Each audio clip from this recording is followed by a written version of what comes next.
Hola, hola! Coucou ma belle leader positive, j'espère que tu vas bien.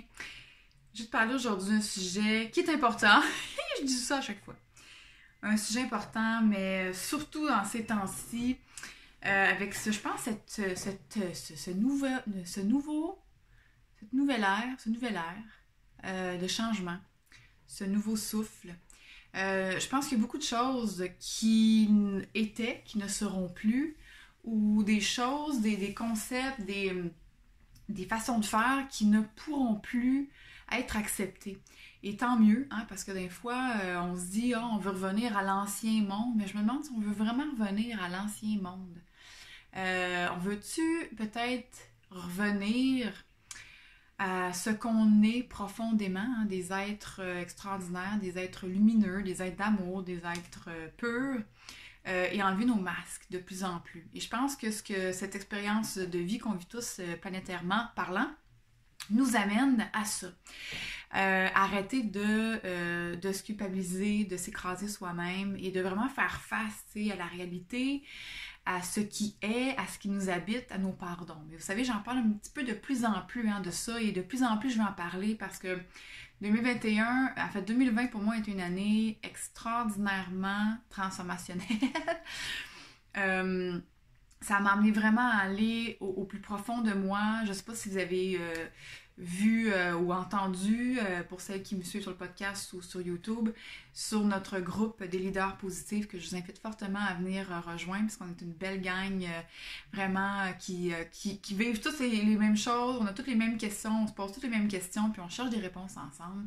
Et en fait, j'ai fait un gros live, un de mes plus gros lives, qui était le plus populaire la semaine passée, sur justement tout ce qu'on ne vous dit pas dans le développement personnel. Je pense que ça a touché beaucoup de gens, donc je vais mettre le lien dans le texte. Mais bref, ça a vraiment mis la table à ce qu'on vous propose en 2021. Une avenue beaucoup plus axée sur l'authenticité, la vulnérabilité, le courage, hein, parce que de faire face à ces pardons, hein, de shadow work, ça demande beaucoup de courage. Donc de courage, d'authenticité, de vulnérabilité, de responsabilité aussi, de responsabilisation. Et c'est ce que j'ai envie de vous parler aujourd'hui. Souvent, je vois souvent les choses passer dans les réseaux sociaux, puis je m'inclus là-dedans parce que j'ai été dans ça aussi, dans cette espèce de mascarade-là, un peu, le marketing, du positivisme, et que, tu sais, prends ta vie en main, si ta vie c'est de la merde, c'est de ta faute. On a tous un peu utilisé ce vocabulaire-là, consciemment ou inconsciemment. Puis, si jamais dans mes propos, que ce soit par mes vidéos, par mes podcasts, par n'importe quoi, je vous ai fait sentir coupable, n'hésitez pas à me le dire, parce que c'est pas du tout l'avenue que je veux prendre. Je veux déculpabiliser les gens. Je veux en fait qu'on fasse face. Je suis un peu contradictoire, là, mais c'est normal. Je suis toujours comme ça, dans la contradiction. Je suis dans les polarités. Mais si jamais je vous ai fait faire sentir coupable dans mes paroles, par mon approche, n'hésitez pas à me le dire, parce que je veux changer mon approche, toujours en restant authentique dans qui je suis, mais je veux surtout pas que la façon qu'on vous aborde, qu'on vous partage des trucs, ça vous amène à vous tirer vers le bas. Ce qu'on veut, c'est vous amener dans un cercle vertueux. On veut vous amener en hauteur et non pas vous écraser dans le fin fond du baril. Parfois, il faut passer dans le fin fond du baril pour mieux remonter, hein, mais bref, je sais pas si ça a du sens ce que je vous dis, là, mon Dieu. Je vais aller dans tous les sens, parce que depuis un certain temps, j'ai fait énormément de prises de conscience. Je suis allée beaucoup à l'intérieur de moi, dans les grosses blessures. J'ai passé justement dans la vidéo que je parlais de la semaine passée, dans le groupe qui était une des vidéos les plus vues. C'est que je parlais mon grand moment de grande détresse la semaine passée, que j'ai braillé pendant des heures sur mon petit tapis. Là, il n'est plus là, mon tapis, j'ai enlevé, mais il était à terre avec mon petit tapis de yoga. J'ai braillé ma vie. Et je me suis rendu compte qu'il y a une partie de moi qui devait mourir pour pouvoir faire naître une nouvelle partie. Et cette partie-là ne peut plus être dans l'accusation, dans le jugement. Je vais toujours l'être un peu ici et là, mais je veux vraiment changer mon approche. Je veux vous amener avec moi là-dedans. Je pense avoir trouvé d'autres réponses. J'ai pas toutes les réponses, loin de là. Mais par ce cheminement-là, ce dépouillement personnel que je fais depuis... On parle beaucoup de développement personnel, mais dans la dernière année, j'ai fait beaucoup de dépouillement personnel, donc du pardon, de l'abandon à ce qui est, aller voir mes parts d'ombre, tout ça. Et ça m'amène complètement ailleurs. Donc, il y a une partie de moi qui ne peut plus être qui j'étais, et tant mieux, parce que je suis en train de faire une forme d'évolution, une transformation. Le principe du papillon, dans le programme papillon, c'est ça, c'est de prendre son envol, c'est d'avoir plus de légèreté, de cohérence et tout ça. Donc, ça ramène à ça. Ça ramène à dire, c'est pas de ta faute. J'entends souvent ça dans les réseaux sociaux, puis comme je disais tantôt, j'ai probablement déjà utilisé ces termes-là, mais je me rends compte que ça ne peut plus être ma façon d'être. Ce n'est pas de ta faute. C'est pas de ta faute si ta vie en ce moment c'est de la merde.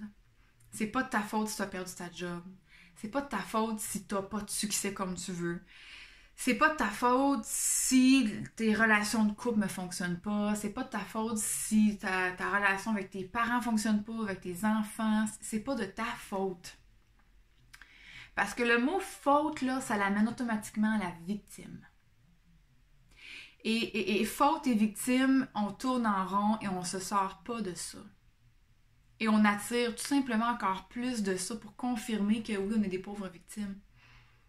Mais il y a une différence. Puis là, c'est là, je pense que... Ça, c'est un autre sujet que je vais prendre un autre podcast, un autre live, une autre vidéo, peu importe. On a mélangé le fait d'être négative, relié à la victime et tout ça, et d'être vulnérable. Et ce que je veux vous amener à prendre conscience, c'est que c'est pas de ta faute si tu vis ce que tu vis en ce moment. La raison pourquoi c'est pas de ta faute, c'est parce que c'est des programmations que tu n'es peut-être même pas consciente, qui viennent de quand tu étais jeune. Parce que toute notre vie adulte est toujours reliée à des expériences qu'on a vécues quand on était jeune, le moment où est-ce que notre ego a pris un peu le dessus, parce qu'on a souffert. Et à partir du premier moment où on a souffert dans notre vie, dans notre enfance, l'ego a pris le dessus et s'est dit « Moi, je vais te protéger. Je vais te créer des masques, des réflexes de protection. » Et à partir de ce moment-là, on a changé des comportements pour être dans le moule, pour fitter, pour être aimé, pour ne pas être rejeté, pour ne pas être abandonné, pour ne pas être trahi, pour ceux qui connaissent les 5 grandes blessures de l'âme.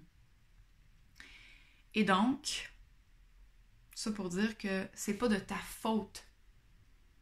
Par contre, c'est ta responsabilité.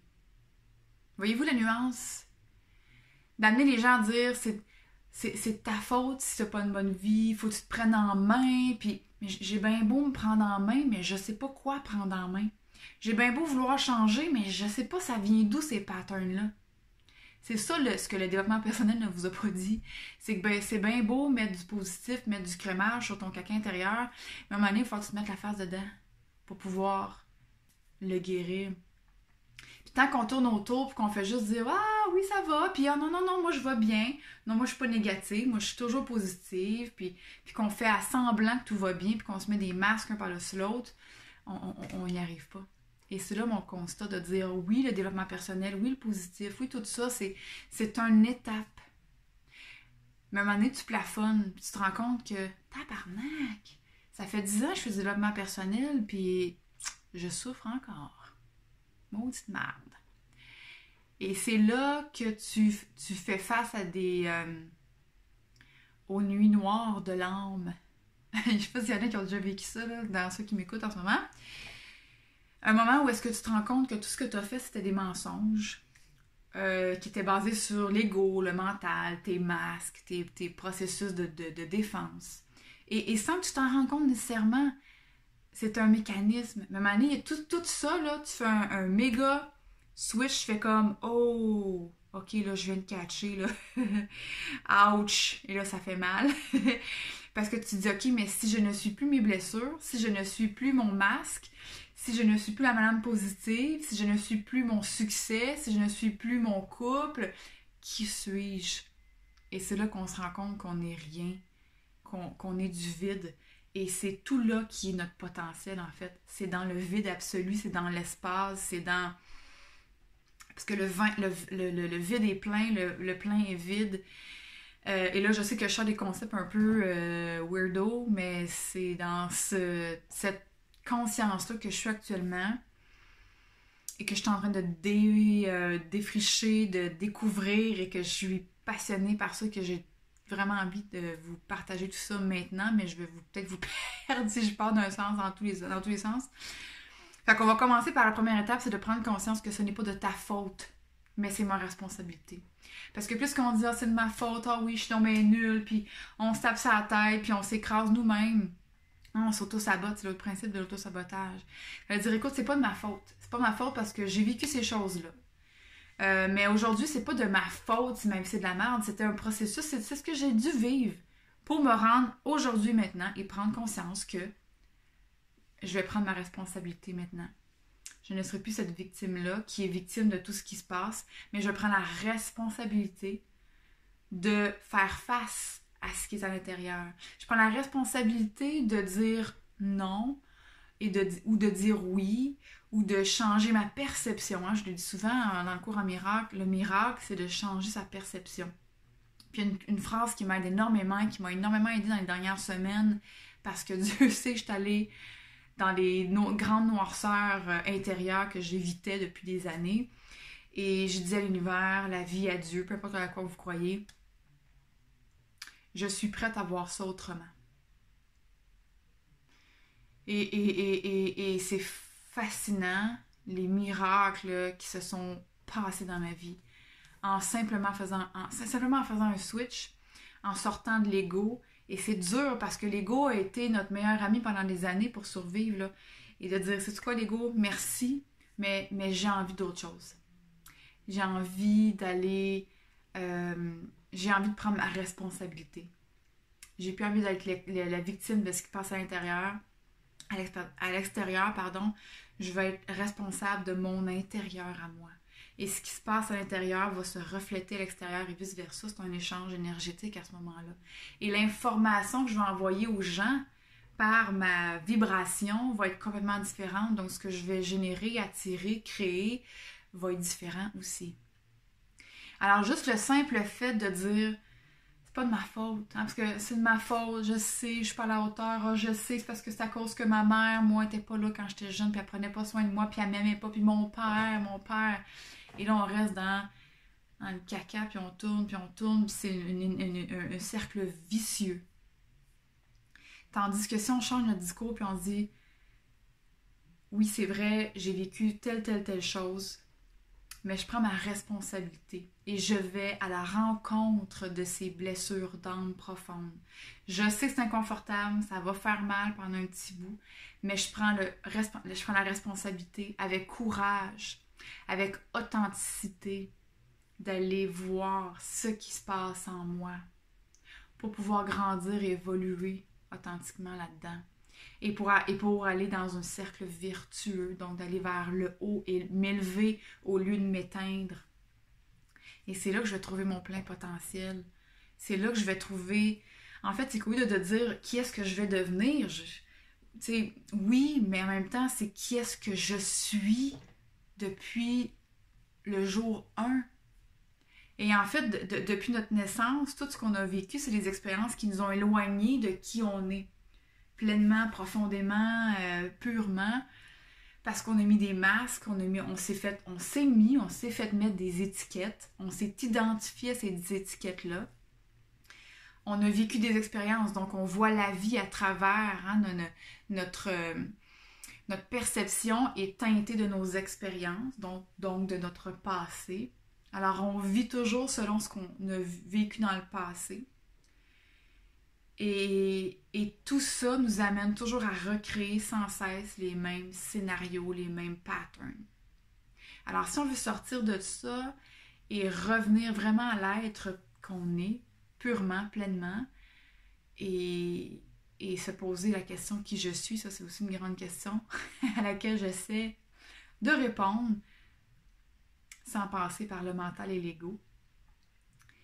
Et vraiment de revenir à purement qui je suis un être divin, je suis un être rempli d'amour, je suis surtout aussi un être rempli d'espace, parce que dans la science quantique, on apprend que finalement, tout ça, là, c'est plein d'espace, c'est des cellules remplies d'espace, c'est de l'espace, et on donne avec notre mental une forme aux choses, mais on est de l'espace.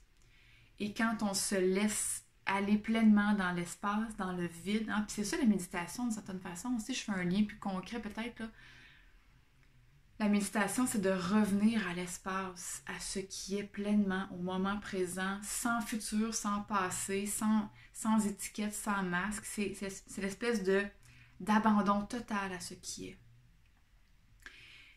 Et c'est souvent là-dedans qu'on trouve les plus belles réponses, les plus beaux miracles. Parce qu'on s'enlève de son propre chemin. Et on laisse la vie nous guider dans où est-ce qu'on doit être exactement en ce moment. Et au lieu de vouloir se confronter toujours contre la vie, tu sais, puis au lieu de vouloir toujours se battre puis avec le mental et l'ego, on va simplement s'abandonner à et se dire peut-être que ce que je suis en train de vivre, c'est exactement ce que je devrais vivre. Il y a une question, il y a une citation, je me souviens plus où ce que j'ai vu ça, puis ça m'a popé hier à 11h30 dans la nuit. Et si ce que je vivais, je l'avais pleinement choisi. Et si je vivais ce que je vis en ce moment, mon expérience, comme si je l'avais pleinement choisi, est-ce que mon expérience serait différente? De dire ce que je suis en train de vivre, que ce soit beau ou pas beau, négatif ou positif, je fais comme si je l'avais vraiment choisi. Donc, je ne suis plus la victime de, mais je suis responsable de comment je vais réagir, comment je vais interpréter, comment je vais percevoir, comment je vais le vivre. Et c'est là qu'on retrouve son plein pouvoir sur sa vie. Alors, mon message, c'est commençons la nouvelle année en sortant de cette victimite aiguë, en kickant out la culpabilité, en kickant out ou en l'accueillant ou en la vivant pleinement et en rentrant dedans. Je sais que mon discours est un peu dans les polarités, mais ça fait partie de la vie, là. Le jour, la nuit, le chaud, le froid, c'est toujours une question de polarité. Donc, comment est-ce que je peux à quoi je dis non? C'est aussi une grande question que je me suis beaucoup dite, que j'ai apprise dernièrement, c'est à quoi je dis non? À quoi je dis non? À quoi je dis oui? À quoi je dis oui? À quoi je dis non? Si je dis non à ça, à quoi je dois dire oui? Et si je dis oui à ça, à quoi je dis non?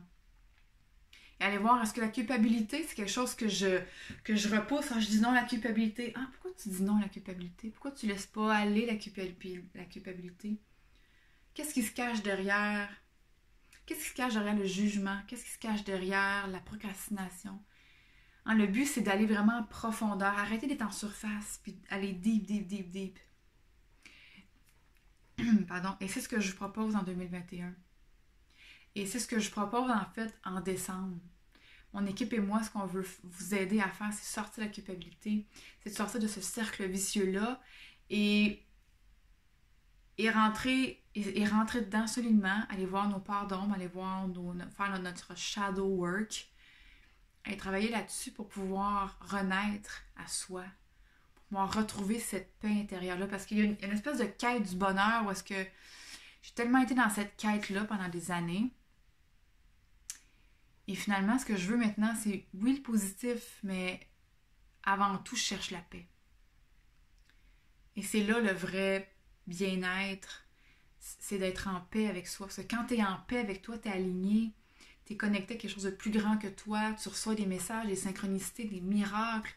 Parce qu'on est tellement pas conscient, il y a différentes écoles de pensée là-dessus, mais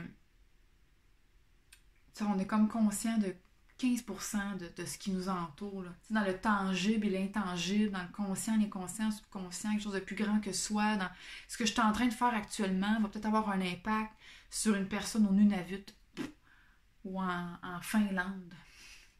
J'ai aucune idée, mais chaque petit geste qu'on fait a un effet papillon. Impacte une personne et l'autre, et à un moment donné, ça fait le tour du monde, puis on n'a aucune idée de pourquoi il fallait qu'on fasse ça, mais on le fait. Je pense que la nouvelle année nous propose plein d'options, plein de possibilités.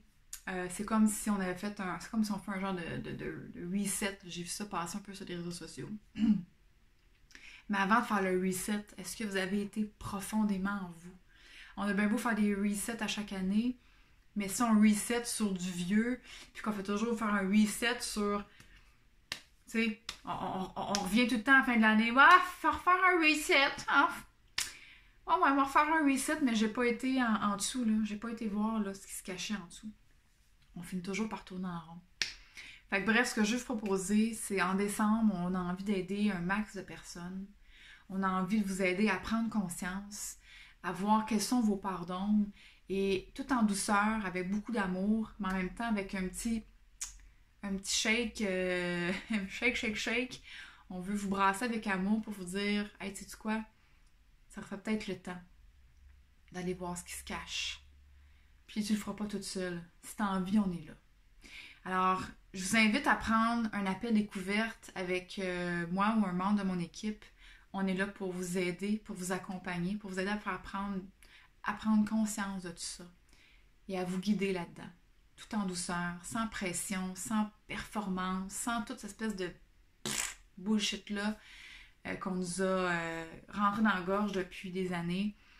L'objectif, c'est pas d'être positif absolument. L'objectif, c'est de trouver la paix. C'est de faire son travail intérieur, c'est de reprendre son pouvoir, c'est de vivre un bonheur qui est authentique, qui est vrai. Et pour moi, qui c'est ma vérité à moi, qui va nous permettre de réellement changer les choses. Si on guérit. Si on guérit tous à notre façon, si on trouve une façon de guérir chacun, c'est là qu'ensemble on va pouvoir faire une grande transformation, un grand effet papillon. Alors, je laisse les liens sous la vidéo, dans le podcast, bref, peu importe ce que vous m'écoutez. Et on vous attend au bout du téléphone, on est là pour vous. On veut vous écouter, on veut être là pour vous. Et on veut ensemble s'entraider et changer les choses. Là-dessus, je t'embrasse d'amour. Je t'envoie plein d'amour. Je t'envoie un gros bisou. Plein de microbes. Et je vous invite tous à venir nous rejoindre sur le groupe Leader Positive. Il y a plein de belles magies qui se passent là. Et surtout plein de beaux cadeaux qui s'en viennent en 2021. Je vous embrasse. À bientôt.